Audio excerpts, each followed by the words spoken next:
ეთერშია პროგრამა დორემი. მე კი მისი წამყვანი მარიამ დინიშვილი გახლავართ. დღეს ჩვენი სტუმარია ნიჭიერთა აზრედის მე-11 კლასის მოსწავლე, საერთაშორისო კონკურსების ლაურეატი ლიზი ბუდაღაშვილი. გამარჯობა ლიზი, დიდი მადლობა რომ გაწვია. პირიქით მადლობთ მოწვევისთვის. ლიზი, სანამ საუბარს დავიწყებდეთ, შემოგთავაზე რაიმე შენი შემოქმედებიდან. საფორტეპიანო პიესა სახელწოდებით ედელვაისი.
ლიზი ბუდაღაშვილის კომპოზიციას ედელვაისი. ჩვენ ვიცით, რომ შენ შემოქმედების რამდენიმე სფეროში მოღვაწეობ. რაც არის მუსიკა, პროზა, პოეზია, ხატვა, რაც ყველაზე მთავარია. და მოკლედ ძალიან მრავალფეროვანი ხარ. პირველად რითი დაინტერესდი? როგორ დაიწყო საერთოდ შენი სახელოვნება მოღვაწეობა? ანუ პირველი იყო ხატვა, მუსიკა თუ როგორ მოხდა ეს ყველაფერი? ხატვა და მუსიკა დავიწყე დაახლოებით ერთი პერიოდიდან, ეს იყო რაღაც 6 წელი ალბათ. 5-დან, მაგრამ უფრო სკოლებში 6 წელსაც შევედი სამხატვრო და მუსიკალურ სკოლებში. პროზა და პოეზია უკვე უფრო ზრდასრულ ასაკში, შედარებით ზრდასრულ 12 წელს ვიყავი, მაშინაც პატარა. სამივეს დღემდე მივსდა ერთგულად, ესე რომ ვთქვათ. სამივე ძალიან მიყვარს ერთნაირად თითქმის და სამივეს ვაპირებ, რომ გავაგრძელო სამომავლოდ და არც ერთის მიტოვებას არ ვაპირებ, იმიტომ რომ ჩემი ყოველდღიურობაში იმდენად არის გამჯდარი ეს, იმდენად ორგანულად ზის, რომ ერთ-ერთი სამოვარდნაც კი მაინც დაარღვევს იმ კანონზომიერებას, რითიც ამდენი წელია ვცხოვრობ. მოდი ხატვით დავიწყოთ. რა წარმატებები გაქვს ხატვაში, როგორ ვითარდები, რა ჟანრში ხატავ და ასე შემდეგ. როგორც ვახსენე ხატვა დავიწყე 6 წლიდან, მეორე შეყავი სკოლაში, შევედი სამხატვრო ათლეტში და ფერწერის განხრით დავამთავრე შარშონის სამხატვრო ათლეტი, რომელსაც სიცოცხლის ბოლომდე ალბათ მადლიერები ვიქნები, იმიტომ რომ რაც ამ სკოლამ მომცა ხატვის თვითონ ცოდნის მხრივაც, აზროვნების განვითარების და თვალსაჩინოს გაზრდის მხრივ შეუფასებელი ეს არის სიმდიდრე. აი სტილს რაც შეეხება, კონკრეტულად ვერ გამოვყოფე, რომ მაგალითად მარტო პეიზაჟებს, მარტო ნატურმორტს ყველაფერს ხატავ. მიყვარს ექსპრესიონიზმი, ცოტა იმპრესიონიზმის, მაგრამ ექსპრესიონიზმი ყველაზე მეტად. ყავს საყვარელი მხატვრები, ეგონ შილი არის ჩემი საყვარელი მხატვარი, ავსტრიელი, გუსტავ კლიმტი, ამადეო მოდილიანი, ჰენრი მატისი. მიღწევებს რაც შეეხება, თბილისში ტარდება ხოლმე სამხატვრო კონკურსი ვანდა. ოქროს პალიტრა, ვანდას გალერეა ატარებს ხოლმე ამ კონკურსს და ორჯერ გავხდი ამ კონკურსის ლაურეატი, სხვადასხვა ნომინაციაში. ერთი იყო საუკეთესო ტექნიკა და მეორე იყო საუკეთესო ფერწერა.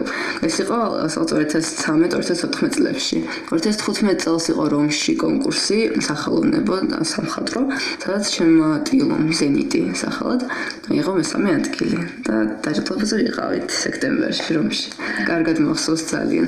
რაც შეეხება გამოფენებს, დიდი ხანია რაც მართავ ხოლმე, მაგრამ 2015 წლამდე იყო სულ რაღაცის პარალელურად გამოფენა, კონცერტის პარალელურად, ან რაღაცის გაფორმება. 2015-ში უკვე მქონდა პერსონალური გამოფენა არტ-ავენიუში, თბილისში.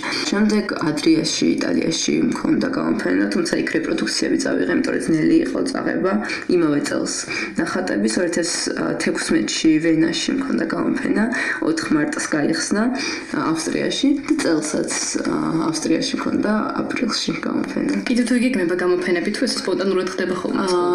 იგეგმება საერთაშორისო, სპონტანურად არ ხდება, იმიტომ რომ ყველა გალერეას თავისი გეგმა აქვს გაწერილი და მას უნდა შეუთანხმდე წინასწარ. იგეგმება, ვფიქრობთ, არ ვიცი, თბილისშიც ვფიქრობ, კიდევ ავსტრიაში ვფიქრობ, ჯერ არ ვიცით იდეის დონეზეა. გერმანიაშიც ჯერჯერობით იდეის დონეზე არ ვიცი, ნახოთ რა იქნება. ხალხის ინტერესი როგორია შენი ნახატების მიმართ? ხალხის ინტერესი, რა ვიცი, დიდად თავისკება არ მიყვარს, ხოლმე უბრალოდ როგორც რაღაც მეუნებიან იმას ვიტყვი, რომ რა ვიცი, მოსწონთ, მე მგონი მოსწონთ და მიხარია, ჩემს ყველაზე მთავარი ის არის, რომ ხალხს მოსწონდეს შენს შემდეგ. ალბათ რეცენზიებიც იწერება ხომ გამოფენებზე? რეცენზიები იწერება ხოლმე, აი ახლა ავსტრიის გამოფენის შემდეგ დავწერე ერთი ინტერვიუ იქაური ხელოვნებათმცოდნე კრიტიკოსისთვის და ეს ჯერჯერობით არ გამოქვეყნებულა, მაგრამ გეგმაში იყოს. იტალიაშიც იყო გამოფენის შემდეგ გაზეთში დაიბეჭდა იქაურ გაზეთში და ვიცი კი არის ხოლმე. ძალიან კარგი. ახსენე ექსპრესიონიზმი და შენი საყვარელი მხატვრები. როგორ ფიქრობ, აქვთ მათ გავლენა შენ მხატვრის სტილზე? ამას მენაკლებად ვამჩნევ, მაგრამ ალბათ რომ აქვთ კი. მაგრამ მე არ ვფიქრობ, რომ ეს გავლენა უარყოფით. ზოგადად ყველანაირი გავლენა, თუნდაც პოეზიაში იქნება ეს, აი თქვათ ეს გალატიონს კითხულობ და თან როცა წერ, ჩემი აზრით შეუძლებელია რომ რაღაც თუნდაც სუმცირე გავლენის ქვეშ არ მოექცე, მაგრამ ეს დადებითია ჩემი აზრით, იმიტომ რომ მე თავისუფლდები ამ გავლენისგან და დროთა განმავლობაში. შეიძლება დიდი დრო დასჭირდა, შეიძლება ნაკლები, მაგრამ ეს დრო მაინც ღირებულია. ამისგან თავისუფლდები და რჩება ძალიან ღირებული და რჩები ძალიან გაზრდილი მის შემდეგ. ეს მიხარია რომ რაღაც გავლენები მაქვს დიადი შემოქმედების. მშვენიერი. მაინტერესებს რას ფიქრობ? უნდა გქონდეს თუ არა ადამიანს საკმარისი განათლება და ცოდნა ყველანაირ სფეროში ხატვის, რომ იყოს კარგი და ჩამოყალიბებული ხელოვანი და მხატვარი. პირველ რიგში უნდა გქონდეს შიგნიდან უნდა იყოს მოწოდებით მხატვარი უნდა იყოს. განათლებას რაც შეეხება, როგორ გითხრათ, თქვათ მინახოს 3-4 წლის ბავშვის ნახატი, რომელიც გაუაზრებლად აკეთებს იმას, რაც ხატავს. არ ფიქრობს არანაირ თოქმებზე, არანაირ ჩარჩოებზე, როგორც გრძნობს, როგორც უნდა ისახატოს და ვერავინ ვერ დაუშლის მას და ბავშვური და ნამდვილი ენერგია, რაც მისი ნახატებიდან მოდის, არის უძლიერესი და შეუძლია თანაბრად დაუდგეს გვერდზე ნებისმიერ შედევრს. განათლება ცხადია შემდეგ ეტაპებზე საჭიროა შესაბამისი განათლება, იმიტომ რომ ბავშვისთვის ეს კი, მაგრამ როცა უკვე იზრდება, კრიტიკა უფრო მკაცრი ხდება მის მიმართ და ამ ენერგიას სჭირდება, როგორ თქვა, ხელს უნდა მოყვებოდეს, ხელი უნდა იყოს იმდად გაწაფული, რომ წამოიღოს ის მთლიანად წარმოაჩინოს, რაც აქვს შიგნით, თორე სხვანაირად აი ეს ხატვის ჟინი აქვს, ენერგია, მაგრამ ხელები აქვს შეკრული ამ ტექნიკის გარეშე. თუმცა აი მარტო ტექნიკაც არაფერი არ არის, თუ იქ ხასიათი არ არის, თუ იქ ემოცია არ არის, თუნდაც ფოტოს გავდეს ნახატი, ჩემთვის ნაკლებად ღირებულია, ვიდრე ის რაღაც ორი ხაზი და ემოციური. ხო, აი მუსიკისგან განსხვავებით, მუსიკაში უშუალოდ გჭირდება განათლება, თორე ელემენტარულად ნოტები რო წაიკითხო. ამ ხრივ ხატვა და მუსიკა ცოტა განსხვავდებიან, მაგრამ ამიტომ ხატვა უფრო ადრეულ პერიოდში ვლინდება ხოლმე თითქოს. ახლა მოდი შენს წიგნზე ვისაუბროთ, რომელიც როგორც მახსოვს, შარშანი იყო ამ წიგნის ასე ვთქვათ პრეზენტაცია, ხო. მომიყევი ამ წიგნზე როგორ? ანუ 2016 წელს გამოვეცი ნოემბერში იყო პრეზენტაცია. წიგნის იდეა ზაფხულში გამიჩნდა, იმიტომ რომ როდესაც დამიკროდა ეს ნაწერები, რაღაც მათი გაფანტვის საშიშროებამ შემაწუხა და ვიგრძენი, გადაწყვიტა რომ ერთ რაღაც პატარა სივრცეში დამებინავებინა ეს ნაწერები და გაიბადა ესე წიგნის იდეა.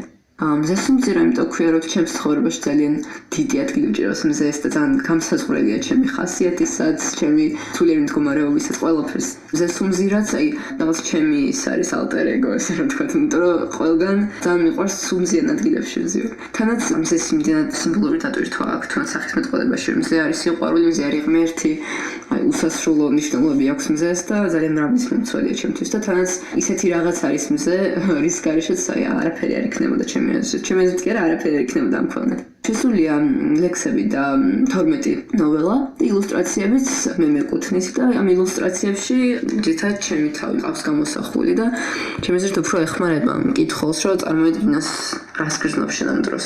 რა ვიცი, ეს პატარა წიგნი გამოვიდა. ხო, ძალიან ლამაზი დიზაინიც აქვს. რამის ხარ შემოგთავაზებდი შენი ლექსი?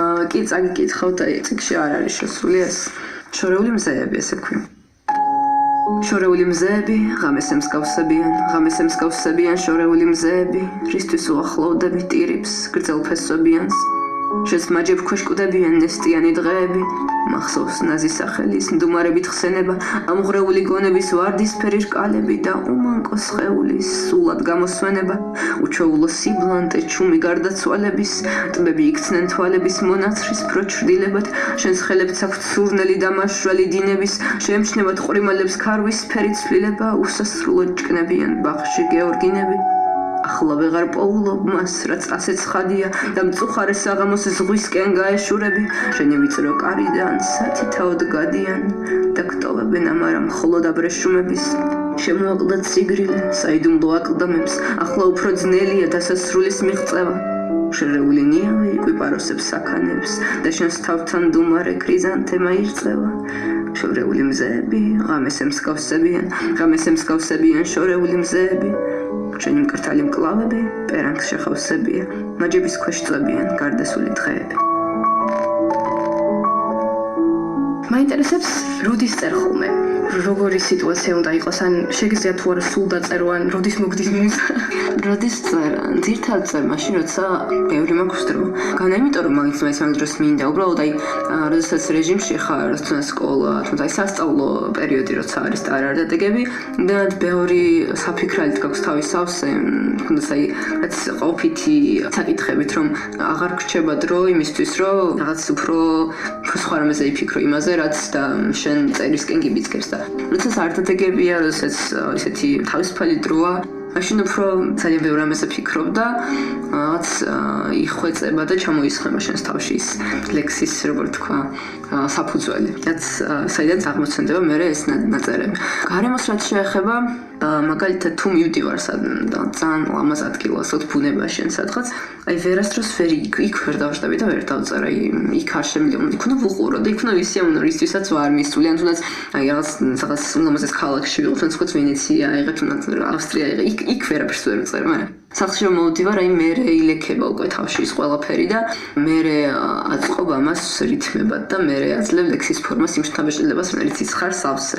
გარემოს კიდევ არის თქვათ 1-2 ადგილი მაქვს ჩემი საყვარელი, სადაც ზოგჯერ მივდივარ ხოლმე და ვწდები და წერ და ძალიან სიამოვნებს. იქ არის კიდე ჩემი ოთახის ძალიან კომფორტული სივრცეა ჩემთვის, იმიტომ რომ ჩემ გემოზე მაქვს მოწყობილი ყველაფერი, სიჩუმეა, სიწყნარეა, ჩემია ყველაფერი, ჩემს ხანგარგულებაშია და თავს ძალიან კომფორტულად ვხსნებ და წერისთვის კარგი გარემოა. ხატვაზეც მინდა რომ იგივე მეკითხა, ანუ ხატვაზეც დაახლოებით ასეა თუ როგორ ხდება ეს? ხატვაზე ცოტა სხვანაირად არის, ანუ ხატვაზე ეხლა თქვა ბუნებაშიც გავსუვართ პლენერზე და გვიხატავს, ეს სხვა ცოტა განსხვავებული თემაა. სახლშიც მიხატავს, მაგს პატარა კუთხე მოწყობილი სახლში, ეხლა სახელოსნოს ვერ დაირქმევს, მაგრამ პატარაა ძალიან, მაგრამ ჩემთვის კომფორტული და მე ვეტარი. ღამე მიყვარს ხატვა ძალიან, ღამე მუშაობა. ხატვისაც როდესაც თავისუფალი მაქვს დრო, თუმცა ეხლა სკოლის პერიოდში ყოფილა შემთხვევები, რომ იმდენად მინდა რომ ბევრი რაღაცა გადამიდიან, ანუ ბევრი რაღაცისთვის მომიცდევინებია ხატვის გამო. და ზაფხულში ღამე მერჩენი, იმიტომ რომ უფრო კომფორტულია ჩემთვის, აი უფრო რაღაც მშვიდად ვხსნობ თავს და დაცულად ღამეში და ღამით უფრო როგორ თქვა, შრომისუნარიანი ხდები. ანუ როგორც შენი საუბრიდან მივხვდი, რაღაცა უნდა მოხდეს ძალიან დიდი შთაბეჭდილება შენზე, რომ დაწერო ლექსი, ან რამე დახატო. კი, უფრო ალბათ ემოციური გავნა. აი ლექსებს რაც შეეხება, გულწრფელად რომ გითხრათ, დადებითი ემოციური დატვირთვა ნაკლებად გიბიძგებს რომ რაღაც დაწერო, იმიტომ რომ იმდენად სიამოვნებს ეს, რომ სულ არ გახსოვს, რომ რაღაც შეიძლება რომ ამაზე დაიწეროს, იმდენად ხარ ამ ეიფორიით სავს და როდესაც რაღაც ისეთია, რაღაც გაწვალებს, რაღაც გაწუხებს და რაღაც დარდი გაქვს. აი რაღაცნაირად ვერ ისვენებ, გინდა რომ გამოუშვა გარეთ და დაიცალო ამ ყველაფრისგან და ამ ხრივ ძალიან მიხარია ხოლმე რომ გამახსენდება რომ წერა შემიძლია და შემიძლია დავწერო. იმდენად ვერაფერს ვერ შევატარებ ლექსის წერის შემდეგ დატოვებული მგაცნას, რაც ან იმ სიცარიელეს რაც არის შენში, მაგრამ ძალიან დადებით სიცარიელე სიცარიელის ეს უარყოფითი რაღაც დეპრესიული სიცარიელის და არაფერი არ აქვს ამას საერთო პირიქით, აი შენი სხეული რაღაც ახალს ელოდება, ახალ ტალღას რო შემოიჭრას და ამისთვის ათავისუფლებს ლექსი ადგილს. კი, გეთახმები აბსოლუტურად ამაში. So do la fa mi do re. Can you do that? So do la fa. შაბათს საღამოს 9 საათიდან დაიჭირე მუსიკა ტალღაზე 102 და 4. პროგრამა დორემი გრძელდება და შეგახსენებთ, რომ დღეს ჩვენი სტუმარია იჭერთა წელს მე-11 კლასის მოსწავლე, საერთაშორისო კონკურსების ლაურეატი ლიზი ბუდაღაშვილი. ახლა მოდი მუსიკაზე ვილაპარაკოთ. ბატონო. მუსიკით დაინტერესდი 6 წლის ასაკში. როდის დაწერა პირველი ნაწარმოები ან შენი საყვარელი კომპოზიტორი ვინ არის? ნაწარმოებების წერა დაიწყო რაღაც 11 წლიდან. ვიყავი მერი დავითაშვილის, ქალბატონი მერის მოსწავლე და მერისთან გატარებული თითოეული გაკვეთილი ძალიან ტკბილად მახსოვს. მიუხედავად იმისა, რომ პატარა ვიყავი მაშინვე უკვე ძალიან დიდ მნიშვნელობას ვენჭებდი და ვიცოდი რა დიდ ადამიანთან მქონდა საქმე და მიხარია რომ ეს მაშინ დავაფასე მერის სიცოცხლეშივე. პირველი დავწერე 11 წლისა, მას შემდეგ წერ 100 წლებში მე-9 კლასიდან უკვე კომპოზიცია ვერჩიე მთავარ სპეციალურად, ანუ კომპოზიციის სპეციალობით ვამთავრებ ახლა წელს 100 წლებს, მაგრამ მანამდე ვიყავი პიანისტი. ეხლა ვარ ქალბატონი მაკა მირსალაძის მოსწავლე, რომელსაც ძალიან ვიმადლიერებ მაკას და ძალიან მიხარია რომ ის მოსწავლე ვარ. წერ როგორც ფორტეპიანოსთვის, ასევე ინსტრუმენტულ ნაწარმოებებსაც, დუეტებს, კვარტეტებს, ვოკალურსაც. ჩემი საყვარელი კომპოზიტორი არის და იქნება ფრედერიკ შოპენი. არ შემეძლია, რაც როცა უნდა გავიდეს, სულ პირველი იქნება ჩემს საყვარელ მუსიკოსთა სიაში. ფრედერიკ შოპენი, რახმაინოვი და ერიკ სატი. ერიქსატის გნესინები და ჟიმნოპედიები მიყვარს ძალიან. როდესაც პიანისტი ვიყავი, მაშინ ვიღებდი კონკურსებში მონაწილეობას, აი მე-9 კლასამდე მქონდა გარკვეული მიღწევები. 2010 წლიდან დავიწყე მაშინ კონკურსებში მონაწილეობის მიღება. პირველი კონკურსი იყო ჩემთვის, ქეთი სეფაშვილმა ჩაატარა თბილისში. და მაშინ ვიღე იქ პირველი ადგილი მის კონკურსზე. შემდეგ კანდელოში იყო იტალიაში 2010-ში ასევე, თავს მეორე ადგილი ავიღე. შემდეგ ფლორენციაში და ბოლონიაში იყო 2013 წელს. ეს პირველი და მესამე ადგილები ავიღო, როგორც მახსოვს და ხო ქალაქ ტრევიზოში იყო კიდევ 2014 წელს. მას შემდეგ უკვე გადავედი კომპოზიციაზე და კომპოზიციის კონკურსებში ჯერჯერობით არ მიცდიებდი ნახოთ სამომავლოდ, მაგრამ სოლო კონცერტი გავაკეთე შარშან მაისში ჩემი ნაწარმოებების კომპოზიტორთა კავშირის სარკეებიან დარბაზში. ახლა რაიმე ნაწარმოებზე ხომ არ მუშაობ? ახლა მუშაობ სონატაზე, რომელიც არის ჩელოსთვის. პირველ ნაწილს თქვა თითქოს დასრულდა, მაგრამ მაინც გასალაშინებელია და ნახოთ როგორ იქნება. მაინტერესებს როგორ ახერხებ რომ ეს ყველაფერი ერთმანეთს შეუთანხმო. ეს ხშირი კითხვა ძალიან, თუმცა პასუხი მოსყოლს ერთია იგივე, რომ არ ჭირდება იმას იმდენად კარგად არის ესენი რაღაცას ჩაჭურად ერთმანეთში ჩამჯდარი, რომ მე ნაკლებად მიწევს იმაზე ჟურნალა ეს ერთად როგორ იქნება. თვითონ რაღაცა ესე ზის, თავისით ზის. თან ბავშვობიდან ასე 6 წლიდან როგორც თქვი არის ეს ჩემი ცხოვრების რიტმი და რეჟიმი. ეხლა აი სამხატვრო სკოლა მაგასაც დავამთავრე. თუმცა აი ხატვა ისე იმ დოზით რჩება ჩემი ცხოვრებაში, ეს არაფერს არ ნიშნავს. მუსიკასაც ეხლა ვამთავრე მუსიკალურს, მაგრამ ისე იმ დოზით დარჩება, რაც დოზითაც იყო და ეს მუდმივად ესე იქნება, ესე ბუნებრივად ყველაფერი. მაინტერესებს სამმაოდ რას აპირებ? ახლა ამთავრებ ნიჭერთა წლებს, აპირებ კონსერვატორიაში გაგრძელებას სწავლის. ახლა ვამთავრებ სკოლასაც, აბიტურიენტი ვარ. აგვისტოში მივდივარ კოლეჯში, UWC United World College ეს არის აბრევიატურა, რომელიც არის დილიჯანში, ანუ ერთ-ერთი ფილიალი არის დილიჯანში, თორემ 15 ფილიალი აქვს მას მთელ სოფლიოში და იქ ვაპირებ სწავლის გაგრძელებას, ორწლიანი კოლეჯია, მოვიპოვე დაფინანსება 70,000 იღებს 2 წელი. თუმცა მიუხედავად იმისა, მაინც გავდივარ აქ ეროვნულ გამოცდებზე და კონსერვატორიაში ვწდი კომპოზიციაზე გავდივარ. ძალიან კარგი. გადაცემის ბოლოს მოვისმინოთ კიდევ რაიმე შენი შემოქმედებიდან. შემოგთავაზებთ დუეტს ჩელოსთვის და ფორტეპიანოსთვის სახელწოდებით ნაპირი. ასრულებენ ლიზი ბუდაღაშვილი და ელისო ბაბუაძე.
ბუდაღაშვილის დუეტი ჩელოსა და ფორტეპიანოსთვის სახელწოდებით ნაპირი. დიდი მადლობა ჩვენ გადაცემაში მასვისთვის. გისურვებთ წარმატებებს როგორც პირად ასევე შემოქმედებით ცხოვრებაში. პირიქით მადლობს მოწვევისთვის და წარმატებას უსურვებ ამ გადაცემას თქვენს პირადად. პროგრამა დორემი დღეს ამით დასრულდა. შეგახსენებთ რომ დღეს ჩვენი სტუმარი იყო ნიჭი 1 წლის მე-11 კლასის მოსწავლე